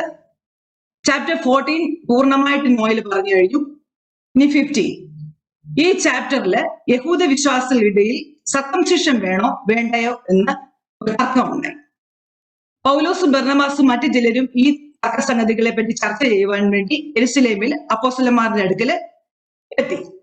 അവിടെ ഒരു council കൂടി. പത്രോസ് ആദ്യവും പിന്നെ യാക്കോബും ഈ കാര്യങ്ങളെ പറ്റി പ്രസംഗിച്ചു. ജെന്റൈൽ ക്രിസ്ത്യൻസിന് അധികം ബേർഡൻ കൊടുക്കണ്ടെന്ന് അവർ തീരുമാനിച്ചു. ഇതുപോലെ ഒരു ക്രിസ്ത്യൻ കൗൺസിലാണ് നമ്മുടെ നിത്യവിശ്വാസ പ്രമാണവും വന്നതെന്ന് നമ്മൾ അനുമാനിക്കുന്നു. ഇത് ഫസ്റ്റ് കൗൺസിലായിരുന്നു. ഈ ഫസ്റ്റ് കൗൺസിലിൽ എടുത്ത പ്രധാന തീരുമാനം ഈ ജെന്റൈൽസിന്റെ സർക്കംസിഷൻ ആയിരുന്നു. അതിനെ പറ്റിയായിരുന്നു. അവരെടുത്ത തീരുമാനം gentile Christians should keep from sexual immorality and they should not eat food offer to idols. ആ 2 റൂൾസ് അവർ പാലിക്കണം, ബാക്കി ഒന്നും വേണ്ട എന്നുള്ള രീതിയിൽ ഡിസിഷൻ എടുത്തു. പിന്നീട് ഈ ചാപ്റ്ററിൽ നോയിൽ പറഞ്ഞതുപോലെ പൗലോസും ബർന്നബാസും പിരിയുന്നതും, ബർന്നബാസ് മാർക്കിനെ, അവര് കസിൻസ് ആയിരുന്നു, ബർന്നബാസ് മാർക്കിനെയും കൊണ്ട് പോകുന്നതും പോള് സൈലസിനെയും കൊണ്ട് പോകുന്നതും നമ്മൾ കണ്ടു. ചാപ്റ്റർ 16 ടിമോത്തിയെ ഇൻട്രൊഡ്യൂസ് ചെയ്യുന്നത്. ഈ ചാപ്റ്ററിൽ ടിമോത്തിയെ പറ്റി പറയുവാണെങ്കിൽ അവന്റെ മദർ ഒരു ജൂ ആയിരുന്നു, ഫാദർ ഒരു ഗ്രീക്ക് ആയിരുന്നു. പൗലോസ് അവനെ വളരെയധികം ഇഷ്ടപ്പെട്ടു, ഒപ്പം കൂട്ടണമെന്നൊക്കെ തീരുമാനിച്ചു. ലാസ്റ്റ് ചാപ്റ്ററിൽ നമ്മൾ കണ്ടതിന് വിപരീതമായി അവനെ സർക്കംസൈസ് ചെയ്തു. അതെന്തോന്നൊരു കൺഫ്യൂഷൻ എനിക്ക് തോന്നി. മേ ബി യഹൂദന്മാരുടെ ഇടയിലും അവനൊരു അക്സെപ്റ്റൻസ് കിട്ടാൻ വേണ്ടിയാണ് അങ്ങനെ ചെയ്തതെന്ന് കരുതുന്നു. പിന്നീട് പരിശുദ്ധാത്മാവ് പ്രൊവിൻസ് ഓഫ് ഏഷ്യയിൽ പോയി ഗോസ്പൽ പറയണ്ട എന്ന് പറഞ്ഞ് വിലക്കുന്നതായിട്ട് കാണുന്നു. പിന്നെ ഫോർച്യൂൺ ടെല്ലിംഗ് ഒരു സ്ലേവ്, ഫീമെയിൽ സ്ലേവ് ഈവിൾ സ്പിരിറ്റിനെ ഇറക്കി വിടുന്നത്, അവളുടെ ഈവിൾ സ്പിരിറ്റിനെ ഇറക്കി വിടുന്നതും അവളുടെ ഓണേഴ്സ് വന്ന് പൗലോസിനെ ശീലാസിനെ എതിരെ പ്രശ്നം ഉണ്ടാക്കുന്നതും അങ്ങനെ അവർ ജയിലിലാകുന്നതുമായിട്ട് കാണുന്നു. ആ രാത്രിയില് വലിയൊരു എർത്ത്ക്വേക്ക് ഉണ്ടായി. അവര് ആ സമയം പാട്ടുപാടി ദൈവത്തെ സ്തുതിക്കുമായിരുന്നു. അവരുടെ ചെയിൻസ് എല്ലാം താഴെ പോയി, വാതിലുകളെല്ലാം തുറന്നു. ഇതെല്ലാം കണ്ടപ്പോൾ തടവുകാരെല്ലാം രക്ഷപ്പെട്ടു എന്ന് ജയിലർ ചിന്തിച്ചിട്ട് അവൻ സൂയിസൈഡ് ചെയ്യുവാൻ തീരുമാനിച്ചു. ഇത് കണ്ട പൗലോസ് അവനോട് സുവിശേഷം പറഞ്ഞു, അവൻ രക്ഷിക്കപ്പെടുന്നതായി കാണുന്നു. ഈ ചാപ്റ്ററിൽ ഒരു നല്ല സ്റ്റേറ്റ്മെന്റ് ഉണ്ട്. One question and an answer. What must I do to be saved? Answer is, believe in Lord Jesus and you will be saved, you and your household. ഇത് നമ്മൾ ഒരിക്കലും മറക്കാതിരിക്കണം. ചാപ്റ്റർ 17 അദീന എന്ന ഒരു സിറ്റിയിൽ പോകുന്നതും അവിടെ മുഴുവൻ ഐഡൽസ് നിറഞ്ഞിരിക്കുന്നതും കണ്ട് പൗലോസിന് വിഷമാവുന്നത് കാണുന്നു. അവിടുത്തെ ഒരു ഓൾട്ടറിൽ ടു ദ അൺനോൺ ഗോഡ് എന്ന് എഴുതി വെച്ചിട്ടുണ്ടായിരുന്നു. പൗലോസ് അതിലൂടെ സുവിശേഷം പറയുവാൻ ശ്രമിച്ചു. ഈ അൺനോൺ ഗോഡാണ് നമ്മുടെ സ്വർഗത്തിന്റെ ഭൂമിയുടെ സൃഷ്ടാവായ പിതാവായ ദൈവം എന്ന് പറഞ്ഞു തുടങ്ങി. അങ്ങനെ അതിൽ വിശ്വസിച്ചതിൽ ഡൈനീഷ്യസും ഡെമറിയസും എന്ന് രണ്ടുപേരെ പറ്റി മാത്രം എടുത്തു പറയുന്നു. ചാപ്റ്റർ 18 അക്വിലാസ് ആൻഡ് പ്രിസ്കില്ല അവരെ ആദ്യമായിട്ട് ഇൻട്രൊഡ്യൂസ് ചെയ്യുന്നു. അവര് വിശ്വാസികളുടെ ഇടയിലുള്ള ഒരു കപ്പിളായിരുന്നു. അവരുടെ ജോലി ടെന്റ് മേക്കിംഗ് ആയിരുന്നു. പൗലോസും അവരോടൊപ്പം കൂടി ആ പണി ചെയ്ത് വന്നു. ഒരു വിഷൻ കിട്ടിയ പ്രകാരം ഈ കൊരിന്തില് 1.5 വർഷം താമസിക്കുന്നതായിട്ട് കാണും. ജ്യൂസ് പൗലോസിനെതിരെ കംപ്ലൈന്റ്സ് പറഞ്ഞുവെങ്കിലും റോമൻ ഗവർണറായ ഗലീലിയോ ഒരു ജഡ്ജ്മെന്റ് ഒന്നും എടുക്കാൻ തയ്യാറായില്ല. പിന്നീട് നമ്മൾ കാണുന്നത് അപ്പല്ലോസ് എന്ന യങ് വിശ്വാസിയാണ്. അവൻ ഭയങ്കര എഡ്യൂക്കേറ്റഡ് ആയിരുന്നു. അലക്സാണ്ട്രിയയിലൊക്കെ പോയി എഡ്യൂക്കേഷൻ ഒക്കെ കിട്ടിയ ആളാണ്. അക്വിലാസും പ്രിസ്കില്ലയും അവനെ കൂട്ടത്തിൽ ചേർത്ത് സുശേഷ സത്യങ്ങളൊക്കെ കൂടുതലും പറയുന്നു. അതിനുശേഷം പൗലോസും കുറച്ച് സത്യങ്ങളൊക്കെ പറയുന്നതായിട്ട് നമ്മൾ കാണും. ചാപ്റ്റർ 19 and 20 നോയൽ മെൻഷൻ ചെയ്തതിന് അധികമായിട്ടുള്ള കാര്യങ്ങൾ ഞാൻ പറഞ്ഞോളട്ടെ. ഒരു ജൂയിഷ് ഹൈപ്രീസ്റ്റിന് 7 മക്കൾ ഉണ്ടായിരുന്നു. അവർ പൗലോസ് ചെയ്യുന്നത് കണ്ടിട്ട് യേശുവിന്റെ നാമത്തിൽ എന്ന് പറഞ്ഞ് ഈവിൾ സ്പിരിറ്റിനെ പുറത്താക്കാൻ വേണ്ടി പോയി. പക്ഷെ ഈവിൾ സ്പിരിറ്റ്സ് ഞങ്ങൾക്ക് കർത്താവിനെയും അറിയാം പൗലോസിനെയും അറിയാം, നിങ്ങൾ ആരാണെന്ന് അറിഞ്ഞിട്ടില്ലെന്ന് പറഞ്ഞ് ഈ 7 പേരെ ഉപദ്രവിക്കുന്നതായിട്ട് കാണും. ആ ചാപ്റ്ററിൽ തന്നെ മാജിക്കൽ ആർട്സ് പ്രാക്ടീസ് ചെയ്യുന്ന കുറെ പേരുണ്ടായിരുന്നു. അവര് കർത്താവിൽ വിശ്വസിക്കുന്നതും അവരുടെ ബുക്സ് എല്ലാം കൂടെ കൂട്ടിയിട്ട് കത്തിക്കുന്നതുമായിട്ട് കാണുന്നു. ആ ബുക്സിന്റെ വില 50,000 സിൽവർ കോയിൻസ് എന്ന് അവിടെ എടുത്ത് പറയുന്നു. പിന്നീട് ഡെമട്രീസ് എന്നൊരു സിൽവർ സ്മിത്ത് കാണിക്കുന്നു. അവന് ആർട്ടിമിസ് എന്ന ഒരു ഗോഡസിനെ ഉണ്ടാക്കുന്ന ഒരു സിൽവർ സ്മിത്ത് ആയിരുന്നു. ഇവര് വന്ന് ഈ പ്രസംഗിച്ചത് കാരണം അവന്റെ ജോലി പോകുന്ന ലക്ഷണത്തിലായി. പൗലോസിന്റെ ടീച്ചിങ് കാരണം ഒന്നും അവന് ഇനി കിട്ടത്തില്ലെന്ന് അവർക്ക് മനസ്സിലായപ്പോൾ അവൻ ജനത്തെ ഇളക്കി ഒരു പ്രശ്നം ഉണ്ടാക്കുന്നതായിട്ട് കാണുന്നു. ചാപ്റ്റർ 21 നമ്മള് ഫിലിപ്പ് എന്നൊരു വിശ്വാസിയുടെ 4 പ്രവചിക്കുന്ന പുത്രിമാരെ കാണുന്നു. പിന്നീട് അഗബസ് എന്നൊരു പ്രോഫറ്റ് യെരുശലേമിൽ പോകരുതെന്ന് പൗലോസിനോട് പറയുന്നു. അവിടെ പൗലോസ് പറയുന്ന മറുപടി വളരെ സ്ട്രോങ് ആയിട്ടുള്ളതാണ്. കർത്താവ് യേശുവിന്റെ നാമത്തിൽ ബന്ധിക്കപ്പെടുവാനും യെരുശലേമിൽ മരിക്കുവാനും ഞാൻ ഒരുങ്ങിയിരിക്കുന്നുവെന്ന് പൗലോസ് അവനോട് പറയുന്നു. 7-ാം ദിവസം ദൈവാലയത്തിൽ യഹൂദന്മാർ അവനെ പിടിച്ചുകൊണ്ട് പോകുന്നു. അവിടുന്ന് ദൈവാലയത്തിൽ പ്രസംഗിച്ചുകൊണ്ടിരിക്കും, പിടിച്ച് ഇഴച്ചുകൊണ്ട് പോകുന്നു. Commander of the Roman army വന്നിട്ട് കുറച്ചു പേരുടെ സഹായത്തിൽ അവനെ എടുത്ത് അവിടുന്ന് പൊക്കി ഫോർട്ടിന്റെ മണ്ടയ്ക്ക് കൊണ്ട് നിർത്തുന്നു. അവിടെ നിർത്തുമ്പോൾ പൗലോസ് അവന്റെ കമാൻഡറോട് ചോദിക്കുന്നു, എനിക്ക് ജനങ്ങളോട് സംസാരിക്കണമെന്ന് പറയുന്നു. അവർക്ക് അവന് അനുവാദം കിട്ടുന്നു. ചാപ്റ്റർ 22 അവരോട് സംസാരിക്കുന്നതാണ് കാണുന്നത്. അവരോട് ഹീബ്രുവിലാണ് സംസാരിക്കുന്നത്. അവൻ തന്റെ ജീവിതത്തിൽ സംഭവിച്ച എല്ലാം പറയുന്നു. ഞാൻ ടേഴ്സസിൽ ഉണ്ടായതാണെന്നും ഗമാലിയലിന്റെ അടിയിൽ എഡ്യൂക്കേഷൻ കിട്ടിയത് ആളാണെന്നും ഞാൻ ക്രിസ്ത്യൻസിനെ പെർസിക്യൂട്ട് ചെയ്തുകൊണ്ടിരുന്ന ആളാണെന്നും എന്നെ ദൈവം വിളിച്ചതാണെന്നും എല്ലാം പറഞ്ഞു. ഇതെല്ലാം കേട്ടിട്ടും ജനം അവനെ കൊല്ലണം എന്നാ പിന്നെ പറഞ്ഞുകൊണ്ടിരുന്നത്. ഈ പൗലോസ് റോമൻ സിറ്റിസൺ ആയതുകൊണ്ട് അവനെ അവരടിക്കുക പോലും ചെയ്തില്ല. അവനെ കൗൺസിലിന് മുൻപാകെ നിർത്താൻ തീരുമാനിച്ചു. ചാപ്റ്റർ 23 ഹൈ പ്രീസ്റ്റ് അനനിയാസിനെ വൈറ്റ് വാഷ് ബോൾ എന്ന് വളരെ ധൈര്യത്തോടുകൂടി വിളിക്കുന്നതാണ്. ഈ കൗൺസിലിന് മുൻപാകെ നിൽക്കുമ്പോൾ അവിടെ ഒരു കളി കളിച്ചു പൗലോസ്. അവിടെ 2 ഗ്രൂപ്പ് ഉണ്ടെന്ന് അവന് മനസ്സിലായി, പരീശന്മാരും സദൂക്യരും. അതുകൊണ്ട് അവനൊരു ഉറക്കെ ഒരു സ്റ്റേറ്റ്മെന്റ് അങ്ങ് നടത്തി. ഞാനൊരു ഫാരസിയാണ്. I am on trial here because of the hope I have that dead will rise to life എന്ന് പറഞ്ഞു. ഇത് കേട്ട് 2 ഗ്രൂപ്പ്സും തമ്മിൽ നല്ല വഴക്കായി. നെക്സ്റ്റ് ഡേയിൽ കൗൺസിൽ കൂടാൻ തീരുമാനിച്ചു. അതിന്റെ ഇടയ്ക്ക് രാവിലെ ഈ കൗൺസിലിന് കൊണ്ടുവരുന്ന വഴിയില് പൗലോസിനെ കൊല്ലുവാൻ വേണ്ടി 40 ജ്യൂസ് പ്ലാൻ ചെയ്തിരുന്നു. ഈ പൗലോസിന്റെ സിസ്റ്ററിന്റെ മോന്, അതായത് നെവ്യൂ, അവന് ഇച്ചിരി ഇൻഫ്ലുവൻസ് ഒക്കെ ഉള്ള ആളായിരുന്നു. അവൻ ഈ പ്ലാൻ എങ്ങനെയോ അറിഞ്ഞു. പൗലോസിനെയും ഈ ആർമി ഓഫീസറിനെയും ഒക്കെ അറിയിച്ചു. അവര് ഇത് അറിഞ്ഞത് കാരണം അവനെ വളരെ സേഫ് ആയിട്ട് ഗവർണർ ഫെലിക്സിന്റെ അടുക്കൽ കൊണ്ടെത്തിക്കുന്നതായിട്ട് ആ ചാപ്റ്റർ എൻഡ് ചെയ്യുന്നു. ചാപ്റ്റർ 24 ജ്യൂസിനെ പൗലോസ് അക്യൂസ് ചെയ്യുന്നതും പൗലോസ് ഫെലിക്സിന് മുൻപാകെ എല്ലാം പറയുന്നതും കാണും.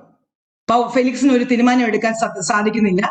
അതുകൊണ്ട് ഓഫീസറിനോട് പൗലോസിനെ നന്നായി നോക്കുവാനും കുറച്ചൊക്കെ ഫ്രീഡം കൊടുക്കുവാനും അവന്റെ ഫ്രണ്ട്സിന് വേണേ കാണാൻ വരുന്നേ കണ്ട് സംസാരിക്കുവാനും ഒക്കെ അനുവാദം കൊടുക്കുവാനും ഒക്കെ പറഞ്ഞു.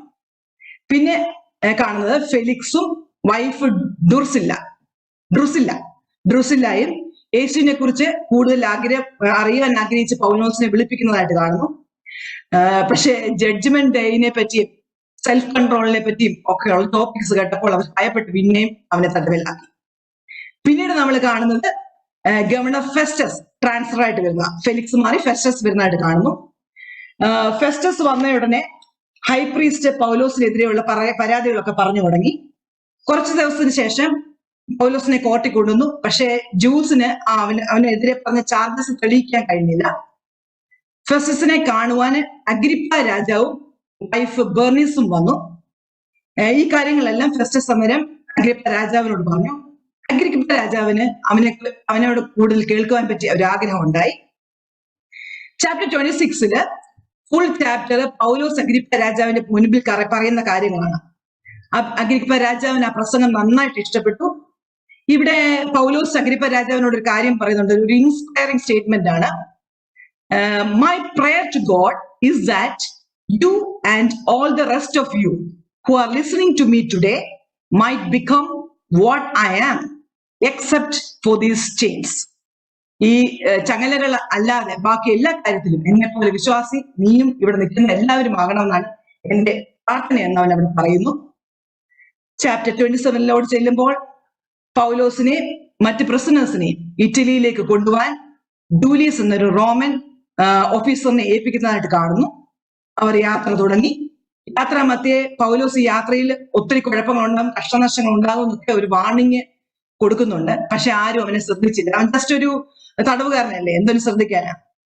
പക്ഷെ പിന്നീട് അവിടെ ഒരു ഷിപ്പ് റെക്കായി നമ്മൾ കാണുന്നുണ്ട്. അവരെല്ലാം വളരെ ഭയന്നു.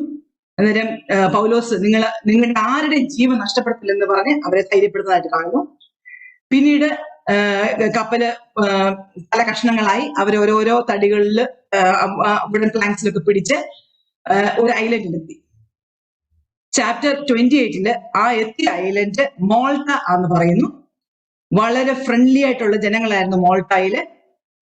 അവിടെ നല്ല തണുപ്പായിരുന്നു ആ സമയം. തണുപ്പ് മാറാൻ വേണ്ടി തീ കത്തിച്ചപ്പോൾ ഒരു വൈപ്പർ അണലി പോളിന്റെ കയ്യിൽ ഇങ്ങനെ കടിച്ചു തൂങ്ങി.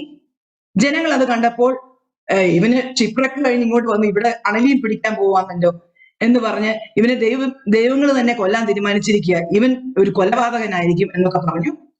പക്ഷെ അവന് കുറച്ചു നേരം കഴിഞ്ഞിട്ട് ഒന്നും സംഭവിക്കാഞ്ഞപ്പോൾ അവർ അത്ഭുതപ്പെട്ടു. ഇവനൊരു ദേവൻ എന്ന് തിരിച്ചു പറഞ്ഞു. ഈ ഐലൻഡ് വെച്ച് പിന്നെ ഒത്തിരി അത്ഭുതങ്ങൾ ചെയ്യുന്നതായിട്ട് കാണാം. അവിടുത്തെ ചീഫായ പുബ്ലിയോസിന്റെ ഫാദറിനെ സൗഖ്യമാക്കുന്നു, പല ദീനക്കാരെ സൗഖ്യമാക്കുന്നു. പിന്നെ അത് കഴിഞ്ഞ് 3 മാസം കഴിഞ്ഞ് അവിടെ നിന്ന് ഒരു കപ്പലില് റോമിലേക്ക് എത്തുന്നതും അവിടെ ഹൗസ് അറസ്റ്റിലായിരുന്നെങ്കിലും കുറച്ച് സ്വാതന്ത്ര്യമൊക്കെ അവന് കൊടുത്തിട്ടുണ്ടായിരുന്നു, because he was A Roman citizen. അവിടെ വിശ്വാസികള് ഒക്കെ അവനെ കാണാനും സംസാരിക്കാനും പ്രസംഗിക്കുവാനും ഒക്കെ ഉള്ള അവസരം കൊടുത്തു. അവിടെ 2 വർഷം പാർത്തു, കർത്താവിനെ പറ്റി സംസാരിച്ചു. ഈ സമയത്ത് ഇങ്ങനെ പറഞ്ഞാണ് ചാപ്റ്റർ 28 അവസാനിക്കുന്നതെങ്കിലും actually acts of the apostles അവസാനിക്കുന്നില്ല. കർത്താവിന്റെ സഭ ഇന്നും പരിശുദ്ധാത്മാവിലൂടെ വളർന്നുകൊണ്ടേയിരിക്കുന്നു. അത് കർത്താവിന്റെ 2ാമത്തെ വരവ് വരെ തുടരും. നാമും ഈ ബുക്കിന്റെ ഓരോ ക്യാരക്ടേഴ്സ് ആകുവാൻ നമ്മളെ ദൈവം അനുഗ്രഹിക്കട്ടെ. ഈ ബുക്ക് പ്രസന്റ് ചെയ്യുവാൻ ഗൈഡൻസ് തന്ന രായിച്ചാനും സാമിനോടുമുള്ള പ്രത്യേകം നന്ദി പറയുന്നു. ഇത് പ്രിപ്പയർ ചെയ്യാൻ ഉടനീളം സപ്പോർട്ട് തന്ന ഷെറിലിനോടും നന്ദി പറയുന്നു. God bless you all. ഇപ്പം ക്വിസ് നടത്തും.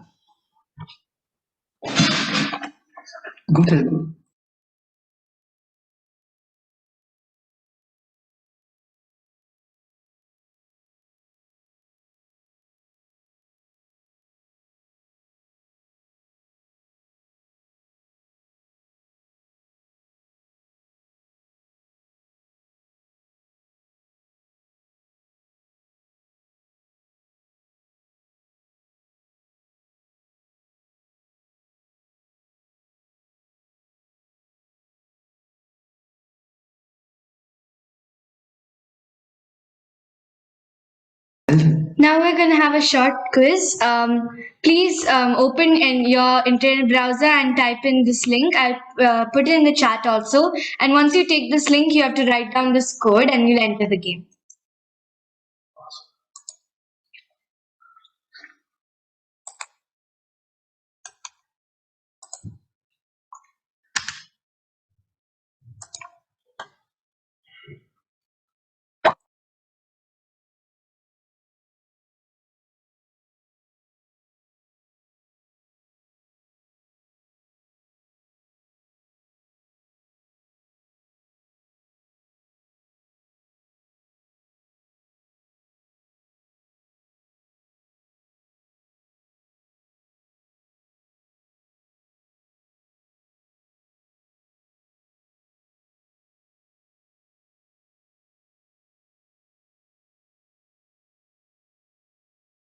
Okay, so far 10 people. Rest, please join. It's not very difficult. It is open to adults also.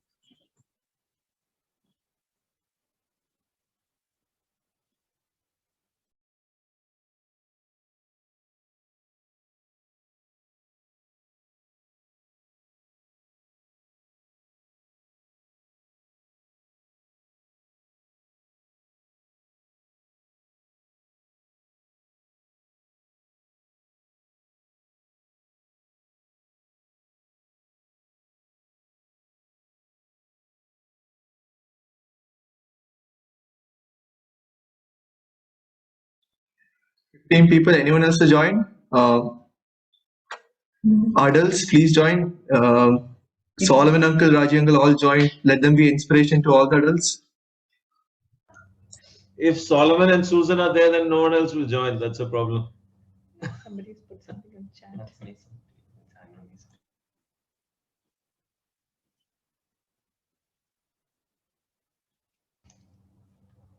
Mute yourself.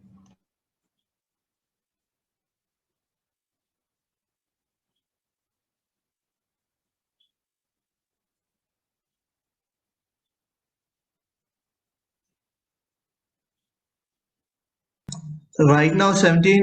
We'll wait for like 2 minutes. Oh, 1 minute, I don't know.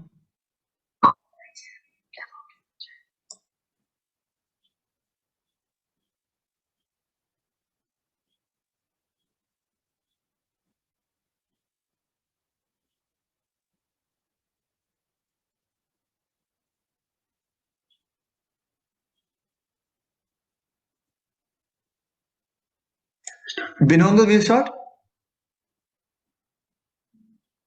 18 joined. Yeah, Noel, please go ahead.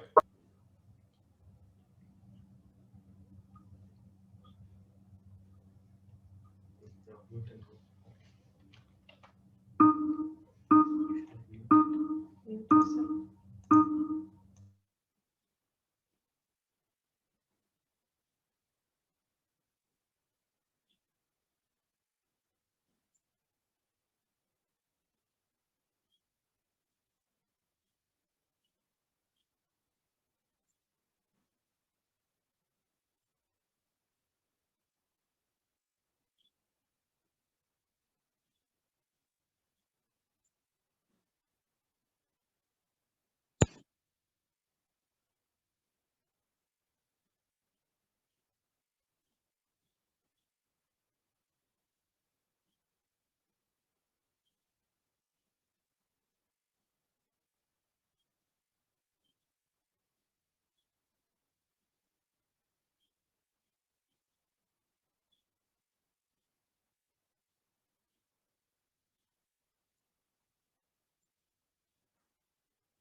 So I hope everybody is done.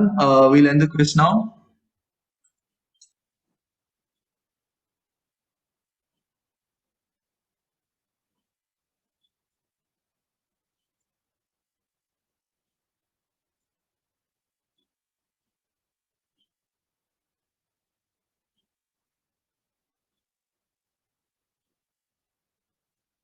Result കാണിക്കണ്ടായിരിക്കും അല്ലേ?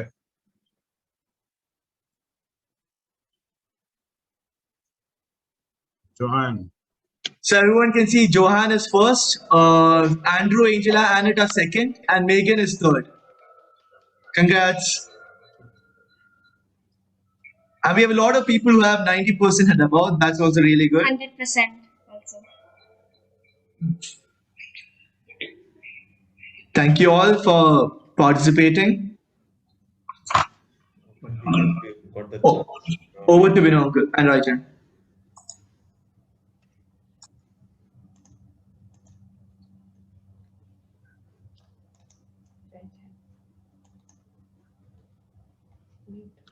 That was a wonderful session.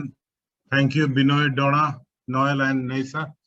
It was really very nice, informative, and useful session. Give them a big hand.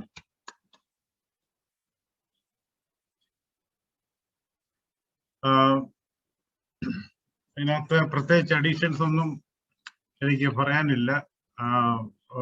ഒന്ന് രണ്ട് കാര്യങ്ങൾ മാത്രം. ഒന്ന്, book എഴുതിയ വർഷം AD 70 ഏതായാലും ആകുകയല്ല, കാരണം Jerusalem temple it was destroyed on AD 70. അതിന് മുമ്പാണ് ബുക്ക് എഴുതിയേക്കുന്നത്. So it is clearly before AD 70. ഈ ഒരു അപ്പസ്തോല പ്രവർത്തികൾ ഇല്ലായിരുന്നെങ്കിൽ, ബൈബിളിൽ ഇല്ലായിരുന്നെങ്കിൽ എന്ത് സംഭവിച്ചതാണ്? പൗലോസ് എന്നുള്ള ക്യാരക്ടറിനെ ഇൻട്രൊഡ്യൂസ് ചെയ്യുന്നു, ബാക്കി ബുക്കുകളുമായിട്ടെല്ലാം ലിങ്ക് ചെയ്യുന്നു ഈ ആക്ട്സ് ഓഫ് അപ്പോസ്തലനാണ്. അതിനകത്ത് പൗലോസിനെ ഇൻട്രൊഡ്യൂസ് ചെയ്യുന്നതുകൊണ്ട് അതിന്റെ ലിങ്ക് ആയിട്ട് വർക്ക് ചെയ്തു. അപ്പം പിന്നെ ബാക്കിയുള്ള എല്ലാം ബിനോയും ഡോണയും അവര് പറഞ്ഞ കാര്യങ്ങളൊന്ന് റീക്യാപ്പ് ചെയ്യാവുന്നുള്ളേ ഉള്ളൂ.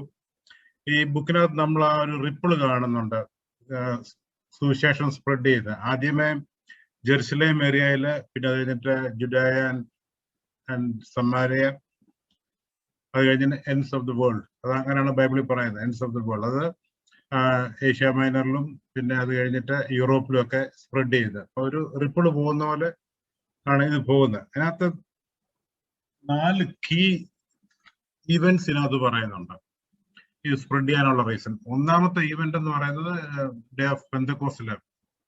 അന്ന് ആ ഒരു ദിവസം കുറെ പേര് വിശ്വസിച്ച് സഭ വളരുന്നു. അത് കഴിഞ്ഞിട്ട് ചെറുതാണെന്ന് തോന്നുന്നെങ്കിലും വിഡോസിന്റെ ഒരു കംപ്ലൈന്റ്, അവർക്ക് ഫെയർ ഷെയർ ഓഫ് ഫുഡ് കിട്ടുന്നില്ല എന്ന് പറഞ്ഞൊരു complaint, that leads to selection of Stephen. അത് കഴിഞ്ഞിട്ട് സ്റ്റീഫനെ കൊല്ലുന്നതും ആൾക്കാർ ചെതറിപ്പോകുന്നതും സഭ വളരുന്നതും. അപ്പം ഈ ആ ചാപ്റ്ററിനകത്ത് ഈ വിഡോസിന്റെ കംപ്ലൈന്റ് ഒരു കീ ഈവന്റ് ആണ്. അടുത്ത കീ ഈവന്റ് എന്ന് പറയുന്നത് ഫിലിപ്പിന്റെ, ഈ എത്യോപ്യൻ യൂണിക്കിന്റെ. അതിനകത്ത് നമ്മൾ ചെറുതായിട്ട് നമുക്ക് അതിലൊരു സ്റ്റോറി പോലെ കാണുന്നെങ്കിലും അതിന് വലിയൊരു മീനിങ് ഉണ്ട്. അത് ആഫ്രിക്കയിലോട്ട് ഇത് സുവിശേഷം ചെല്ലുന്നു, ആ സൈഡിലോട്ട് ഇത് സ്പ്രെഡ് ചെയ്യുന്നതാണ് ആ ഒരു ഈവന്റിനകത്തുള്ള വരുന്നത്.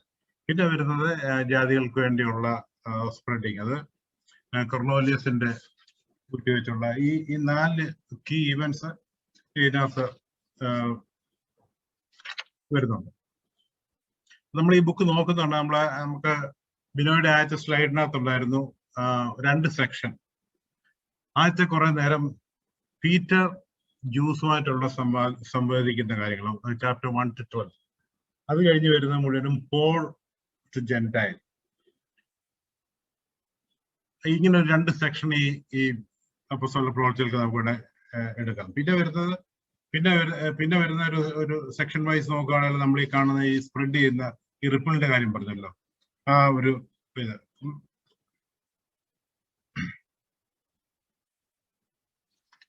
ഇത്രയും കാര്യങ്ങളാണ് ഞാൻ മെയിനായിട്ട് ഇതിനകത്തുനിന്ന് ഹൈലൈറ്റ് ആയിട്ട് പറയാൻ ഉദ്ദേശിക്കുന്നത്. പിന്നെ ഡോണ പറഞ്ഞു കൗൺസിലിന്റെ കാര്യം. First council, Jerusalem council, Nicene creed ഉണ്ടായിരിക്കുന്നത് ഡെഫിനറ്റ്ലി ഇറ്റ്സ് എ കൗൺസിലാണ്. കോൺസ്റ്റന്റൈൻ ചക്രവർത്തിയുടെ കാലത്ത്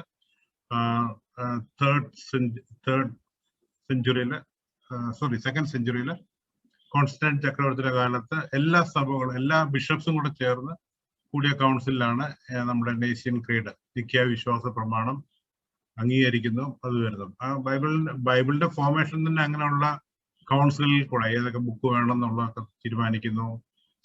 ഹോളി ട്രിനിറ്റി എന്നുള്ള കൺസെപ്റ്റ് ഫോർമലി നമ്മുടെ ഏഷ്യൻ ക്രീഡിനകത്തൊക്കെ വരുന്നു. അതിന്റെ അക്സെപ്റ്റ് അത് കഴിഞ്ഞ വരുന്ന പിന്നെ നീസിയയിൽ ഉണ്ടായിരുന്ന കൗൺസിൽ കഴിഞ്ഞിട്ട് എഫെസസിൽ കൗൺസിൽ ഉണ്ടായിരുന്നു. ഈ രണ്ട് കൗൺസിലും കൂടെ കഴിയുമ്പോഴാണ് നമ്മുടെ ക്രിസ്ത്യാനിറ്റിയുടെ ഇന്നത്തെ ഫോമിലുള്ള കാര്യങ്ങൾ ഫൈനലൈസ് ചെയ്യുന്നത്. Chapter 15 first council Bible record ചെയ്തേക്കുന്നത്. പക്ഷെ ബാക്കിയുള്ള കൗൺസിലുകളൊന്നും ബൈബിളിലില്ല, കാരണം അത് ബൈബിളിൽ അതിനു മുമ്പ് എഴുതപ്പെട്ട് കഴിഞ്ഞിട്ട്. പിന്നെ ചാപ്റ്റർ 24, 25, 26 പറഞ്ഞു. ആദ്യമേ പോളിനെ കൗൺസിലിന്റെ മുമ്പിൽ ട്രയൽസിന് വേണ്ടി കൗൺസിലിന്റെ മുമ്പിൽ കൊണ്ടിരുന്നു. അത് കഴിഞ്ഞ് ചാപ്റ്റർ 24 ഫെലിക്സിന്റെ മുമ്പിൽ അന്നത്തെ ഗവർണർ. അതെല്ലാം സിസേറിയയിലാണ് സംഭവിക്കുന്നത്. ഇസ്രായേൽ ഇപ്പോഴത്തെ ഇസ്രായേലിന്റെ സിസേറിയ സ്ഥലത്താണ് സംഭവിക്കുന്നത്. ഫെലിക്സിന്റെ അവിടെ, ഫെസ്റ്റസിന്റെ അവിടെ, പിന്നെ അഗ്രിപ്പ രാജാവ് അവിടുത്തെ കിങ് ആയിരുന്നു. അഗ്രിപ്പ രാജാവിന്റെ നമ്മള് ഇൻട്രൊഡക്ഷനകത്ത് നമ്മൾ ഇതിനെക്കുറിച്ചൊരു ഈ രാജാക്കന്മാരെ കുറിച്ച് പറഞ്ഞായിരുന്നു. അഗ്രിപ്പ രാജാവ് കലിഗുള എംപററിന്റെയും അതിന് മുമ്പുള്ള 2 എംപററിന്റെയും സമയത്ത്, റോമൻ എംപററിന്റെ സമയത്ത് ഈ ഏരിയയിൽ ഉണ്ടായിരുന്ന രാജാവാണ്. അപ്പം ഇതിനുശേഷം പിന്നാണ് ഇറ്റലിയിലേക്ക് പോകുന്നു, പിന്നെ ഷിപ്രക്ക് വരുന്നതൊക്കെ അതിനുശേഷം. ഇറ്റലിയിലോട്ട് പോകുന്നത് എന്തിനാ? അവിടെ വെച്ച് പോളിന്റെ ഫൈനൽ ട്രയലിന് വേണ്ടിയാണ് പോകുന്നത്. അവസാനം ഇറ്റലിയിൽ വെച്ചാണ് പോൾ കൊല്ലപ്പെടുന്നത്. അപ്പോൾ പോളിനെ അറസ്റ്റ് കഴിഞ്ഞിട്ട് പോള് ട്രയൽ ഫേസ് ചെയ്തു. ഈ ബുക്ക് ആര് ഓർഡർ ചെയ്തു എന്നുള്ളൊരു ആരെയാണ് തെയോഫിലോസ് എന്ന് വിളിക്കുന്ന എന്നൊരു കൺഫ്യൂഷൻ ഈ എപ്പോഴും ഉണ്ട്. ഒരു വ്യക്തിയാണോ അല്ലെങ്കിൽ ഒരു ഗ്രൂപ്പ് ഓഫ് ബിലീവേഴ്സ് ആണോ, അങ്ങനെയുള്ള കൺഫ്യൂഷൻ ഉണ്ട്. പല സ്റ്റോറീസ് അതിനെ കുറിച്ചുണ്ട്. അതിൽ ഒരു സ്റ്റോറിയാണ് ഈ തെയോഫിലോസ് എന്ന് പറയുന്നത് ഒരു ലോയർ ആയിരുന്നു. പൗലോസിന്റെ കേസ് വാദിക്കുന്ന ലോയർ ആയിരുന്നു. അപ്പൊ നമ്മൾ ഈ ബുക്കിന്റെ അവസാനം നോക്കുമ്പോൾ എങ്ങും അല്ലാതെ നിൽക്കുകയാണ്. പൗലോസിന്റെ അവസാനം പറയില്ല, അതായത് ലോയറിന് എഴുതുന്ന ലെറ്റർ പോലെ കംപ്ലീറ്റ് കേസ് ലോയറിന്റെ പ്രസന്റ് ചെയ്യത്തക്കൊണ്ടാണ് കംപ്ലീറ്റ് വരുന്നത്. ഈ പൗലോസ് ഈ വിശ്വസിച്ച കാര്യങ്ങളും പറഞ്ഞ കാര്യങ്ങളും പോയ പ്രവർത്തികളും മുഴുവൻ ലോയറിനൊരു ഫയൽ നോട്ട് അയക്കുന്ന രീതിയിലാണ് എഴുതിയേക്കുന്നത്. അപ്പം അങ്ങനെ ഒരു തിയറി ഉണ്ട്, ഇത് ലോയറിന് അയച്ചേക്കുന്നതാണ്. ഈ ലോയർ ഇതിനെ ബേസ് ചെയ്താണ് ഈ കേസ് വാദിക്കുന്നത്. പിന്നെ വേറൊരു കാര്യങ്ങളുള്ള 2 പ്രാവശ്യമായിട്ട് ജയിൽവാസം പൗലോസ്. ജെറുസലേമിൽ 2 വർഷമുണ്ട്, പിന്നീട് റോമിലും 2 വർഷം. അപ്പൊ ഈ 2 സമയങ്ങളിലാണ് ഈ ലൂക്ക് ഫ്രീ ആയത്. അത്രയും സമയം ലൂക്ക് പൗലോസിന്റെ കൂടെ ട്രാവൽ ചെയ്യാറ്. അപ്പം പുള്ളിക്ക് ഇച്ചിരി ഫ്രീ ടൈം കിട്ടിയപ്പോഴാണ് പുള്ളി ബുക്കെല്ലാം എഴുതിയത്. അപ്പം ആദ്യം ജെറുസലേമിൽ വെച്ച് പൗലോസ് ജയിലിലായപ്പോഴാണ് ലൂക്കിന്റെ ഗോസ്പൽ എഴുതുന്നത്. ആ സമയത്ത് 2 വർഷം ഫ്രീ ആയിട്ടുണ്ടായിരുന്നു. പോയി എല്ലാവരെയും ഇന്റർവ്യൂ ചെയ്തു, ഇൻക്ലൂഡിങ് മേരി ഇന്റർവ്യൂ ചെയ്ത് ഒരു ബുക്ക് എഴുതിയേക്കുന്നത് ലൂക്ക് മാത്രമേ ഉള്ളൂ. അതുകൊണ്ടാണ് ആ ബുക്കിനകത്ത് അങ്ങനെയുള്ള ഡീറ്റെയിൽ ലൂക്കിന് മാത്രമേ കിട്ടിയിട്ടുള്ളൂ. അതുപോലെ നമുക്ക് കാണാം പിന്നീടുള്ള 2 വർഷത്തിലാണ് റോമിലായിരിക്കുമ്പോൾ ഉള്ള 2 വർഷത്തിലാണ് ബാക്കി അപ്പോസ്തല പ്രവൃത്തികൾ എഴുതുന്നത്. അപ്പം ഇത്രയുമാണ് എനിക്ക് പറയാനുള്ളത്. വളരെ നല്ല രീതിയിൽ ഈ ബുക്ക് അവര് പഠിക്കുകയും നല്ലോണം പ്രസന്റ് ചെയ്യുകയും അതിനകത്ത് നമുക്കുള്ള പല മെസ്സേജുകളും ഡോണ പ്രത്യേകിച്ച് പറഞ്ഞു തരികയും ചെയ്തു. ദൈവം അവരെ കുടുംബമായിട്ട് അനുഗ്രഹിക്കട്ടെ എന്ന് പ്രാർത്ഥിക്കുന്നു. ബിനോയുടെ ആ ഇനിഷ്യൽ ഇൻട്രൊഡക്ഷൻ വളരെ യൂസ്ഫുൾ ആയിരുന്നു. അതിനകത്തെ ചാർട്ടൊക്കെ ആക്ച്വലി നല്ല യൂസ്ഫുൾ ആയിട്ടുള്ള ചാർട്ടാണ്. നെയ്സയുടെ സ്റ്റോറി ടെല്ലിംഗ് ചുമ്മാതല്ല സൺഡേ സ്കൂളിൽ ഇത്രയും പ്രൈസ് ഒക്കെ കിട്ടുന്നത്. ഇത്രയും നല്ല സ്റ്റോറി ടെല്ലിംഗ് ഉണ്ടെങ്കിൽ പ്രൈസ് കിട്ടാതിരിക്കുന്നില്ല. It was wonderful. God bless you. നോയലിന്റെ മിഷണറി ജേണി ആക്ച്വലി ഒരു 2 ദിവസം എടുക്കാനുള്ള സബ്ജക്റ്റാണ്. നോയൽ അത് വളരെ ബ്രീഫായിട്ട് നല്ല രീതിയിൽ അത് പല സ്ഥലങ്ങളും നമ്മൾ മനസ്സിലാകില്ല. നമ്മളല്ലാതെ ഇത് വായിക്കുമ്പോൾ നമുക്ക് പിടികിട്ടുകയില്ല. അത് നല്ല രീതിയിൽ നോയൽ അത് പ്രസന്റ് ചെയ്തു. Well done, God bless you. ഡോണായി അതുപോലെ എല്ലാ ചാപ്റ്റർ വൈസ് അതിന്റെ സമ്മറി നമുക്ക് വേണ്ടിയ കാര്യങ്ങൾ മാത്രം അതിനകത്തുനിന്ന് പിക്ക് ചെയ്ത് പറഞ്ഞു. God bless U. ദൈവം നിങ്ങളെ അനുഗ്രഹിക്കട്ടെ. എല്ലാവർക്കും നമുക്കിതെല്ലാം ഈ ബുക്ക് ഇങ്ങനെ ഈ രീതിയിൽ നമുക്ക് മനസ്സിലാക്കുവാൻ തന്നെ ഒരു പ്രിപ്പയർ ചെയ്തു. ദൈവം അവരെ അനുഗ്രഹിക്കട്ടെ. ഇത് ശ്രവിച്ച എല്ലാവർക്കും ഇത് അനുഗ്രഹമായി തീരട്ടെ എന്ന് പ്രാർത്ഥിക്കുകയും ചെയ്യുന്നു. നമുക്ക് ഇന്ന് ആരൊക്കെ ജോയിൻ ചെയ്തിട്ടുണ്ടെന്ന് എനിക്ക് അറിയത്തില്ല. ഷുവറായിട്ടും ഡെയിലിന്റെ പേര് കണ്ടു. വെണ്ണിക്കുളത്തുനിന്ന് പപ്പായും മമ്മിയും ഉള്ളതായിട്ട് കണ്ടു. അവരെ പ്രത്യേകമായിട്ട് ഇതിലേക്ക് സ്വാഗതം ചെയ്തു. ബിനേഷിനെയും ഇതിനകത്തോട്ട് സ്വാഗതം ചെയ്യുന്നു. എല്ലാവർക്കും അത് പ്രയോജനമായി എന്ന് ഗോഡ് ബ്ലെസ് യു. നമുക്ക് പ്രാർത്ഥിച്ച് ഇത് കൺക്ലൂഡ് ചെയ്യാം. പ്രാർത്ഥനയ്ക്ക് ശേഷം ബാബച്ചായൻ ആശീർവാദം പറയാം.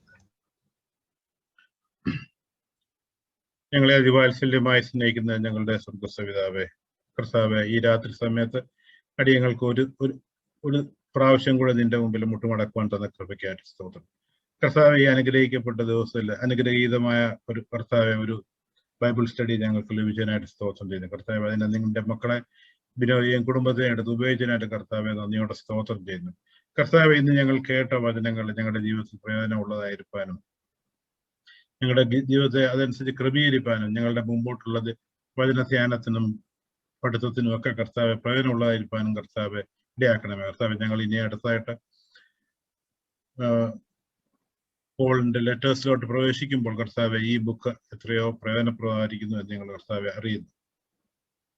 തലവണങ്ങിയിരിക്കുന്ന ഓരോരുത്തരെയും കർത്താവെ നിന്റെ സന്നിധിയിൽ സമർപ്പിക്കുന്നു. ഞങ്ങളുടെ ആവശ്യങ്ങൾ കർത്താവെ നീ മുന്നമേ അറിയുന്നല്ലോ. ഞങ്ങളെ എല്ലാം നീ അവിടുന്ന് വഴി നടത്തുന്നതിനായിട്ട് കർത്താവെ സ്തോത്രം ചെയ്യുന്നു. ആരോഗ്യത്തോടെ സന്തോഷത്തോടെ ഞങ്ങളെ നിലനിർത്തിക്കൊള്ളണമെന്ന് പ്രാർത്ഥിക്കുന്നു.